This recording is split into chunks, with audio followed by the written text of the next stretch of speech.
ஆமா, நான் தேடிக்கொண்ட பிரச்சனை தான். நான் தேடிக்கொண்ட பிரச்சனைக்கு அல்லாவோட உதவியை கொண்டு நான் தான் அதுக்கு தீர்வு காணணும்னு போராடிட்டு இருக்கிறேன், முயற்சி பண்ணிட்டு இருக்கிறேன், நின்னு ஃபேஸ் பண்ணிட்டு இருக்கிறேன். நின்னு ஃபேஸ் பண்றவனையும் முயற்சி பண்றவனையும் கை கொடுத்து தூக்கி விடலாம் பரவாயில்ல, கையை தட்டி விட்டு குழி தோண்டி புதைக்காம இருக்கணும். அந்த வழியை செஞ்சுட்டு எப்படி பாதிக்கப்பட்டவங்களுக்கு நீதி கிடைக்கும்னு நினைக்கிறீங்க? ஒருத்தனை முற்றிலுமா ஒழிச்சு விட்டுட்டு அவனை எழுந்துக்கவே செய்ய விடாம பண்ணிட்டு அவனை எந்த காசு பணமா அவன் பக்கத்துல நெருங்க விடாம பண்ணிட்டு அவங்க மத்தவங்களுக்கு பாதிக்கப்பட்டவங்களுக்கு காசை கொடுக்கணும்னா எப்படி கொடுப்பான்? யாரு கொடுப்பா? எப்படி கொடுக்க முடியும்? நீதியை நேர்மையா செயல்படுத்த விரும்புறவன கொஞ்சம் சரிக்கிட்டானா கை கொடுத்து மேல தூக்கி விடணும். அவனை முற்றிலுமா அழிக்கணும்னு நினைக்கக்கூடிய இந்த குணம் என்ன குணம்? என்ன உங்களுக்கு அப்படி என் மேல வைத்தறிச்சல்? உங்களுக்கு என்ன? உங்களுக்கு என் மேல பொறாம வந்துருச்சு? அப்படி என்ன? நீங்க ஒருத்தனை இப்படி ஒருத்தனை குழி தோண்டி புதைக்கணுங்கிற அளவுக்கு என்ன எண்ணம்? நான் உங்களுக்கு என்ன பண்ணிட்டேன்? அப்படி என்ன பண்ணிட்டேன் உங்களுக்கு? எவ்வளவு வன்மத்தை கக்குறீங்க? எல்லாரும் சொல்றாங்க உங்களுக்கு கீழேயே. ஏங்க அவரை போட்டு இழுத்து 2:30 மணிக்கு உட்காந்து கமாண்ட் எழுதிருக்கீங்க? அவரை பத்தி வைத்தறிச்சலா? என்ன உங்க மனசுல என்ன இருக்கு சொல்லுங்க? ஒருத்தர் அழியணும்னு இருக்கா? ஒருத்தர் சாவணும்னு இருக்கா? இல்ல செத்து போனா நிம்மதி அடைவீங்க? அன்னைக்கே கேட்டேன், ஒருத்தருடைய மௌத்து தான் உங்களுக்கு நிம்மதி கொடுக்குமா? என்ன செய்ய விரும்புறீங்க?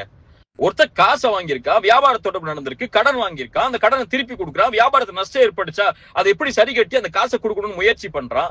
அதை செய்யறதுக்கு வழியை கொடுங்க. அல்லது ஒரு தரப்பை மட்டும் கேட்கறீங்க, இன்னொரு தரப்பை கேட்க மாட்டேங்கிறீங்க. என் தரப்புல ஒரு வார்த்தை இந்த மாதிரி காசு கொடுக்குற சொன்னாங்களே, இவங்களுக்கு ஏதாவது கொடுத்துருக்கீங்களா? என்ன அடிப்படையில் வாங்கியிருக்கீங்க? எந்த அடிப்படையும் இல்லாம சும்மா வாய்க்கு அந்த மாதிரி உட்கார்ந்து எழுதிக்கிட்டும் வாய்க்கு அந்த மாதிரி மத்தவங்க சொல்றதை கேட்டுக்கிட்டு நீங்க செய்யக்கூடிய இந்த விதமும் எந்த அடிப்படையில் நியாயம்னு சொல்லி யார் வந்து நிப்பா? உங்க தரப்புல இருக்கக்கூடிய கேள்விகளை நான் கேட்டா நீங்க தாங்குவீங்களா? இவ்வளவு வருஷம் பொருளாதாரங்கிறீங்கல்ல, பொருளாதார குற்றச்சாட்டுங்கிறீங்கல்ல, எந்த அடிப்படையில் நடத்துறீங்க? சதக்கான கலெக்ட் பண்ற காசெல்லாம் எங்க நீங்க ஒண்ணு சேர்க்கிறீங்க?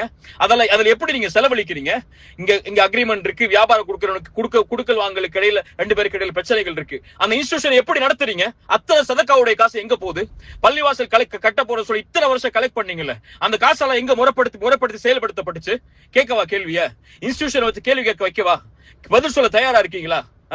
எந்த அடிப்படையிலுமே இல்லாம எவ்வளவோ என் மனசுல அவ்வளவு குற்றச்சாட்டுகள் உங்களை பற்றி வந்துச்சு. பொருளாதாரத்திலையும் சரி, மத்த விஷயங்கள்லயும் சரி, எல்லாத்தையும் எல்லாம் ஒரு இடத்துல ஒப்படைச்சிட்டு இன்னொருத்தவங்களுடைய கண்ணியம் இருக்கு, இன்னொருத்தருடைய மான இருக்கு, நமக்கு தெரியாத விஷயத்த பேசக்கூடாதுன்னு அமைதியா இருக்கிறேன்.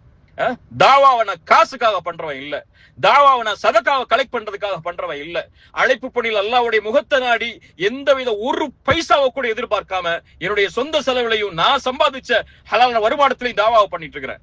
இப்படி இருக்கும் போது கூட உங்களுக்கு ஒருத்தன் வியாபாரத்துல கொடுக்கல் வாங்கல சறுக்குறாங்கிற பட்சத்துல அவனை முற்றிலுமா அவளுடைய கண்ணியத்தை தரைமட்டமா ஆக்கணும்னு நினைக்கக்கூடிய இந்த குணம் யார் கற்றுக் கொடுத்த குணம்?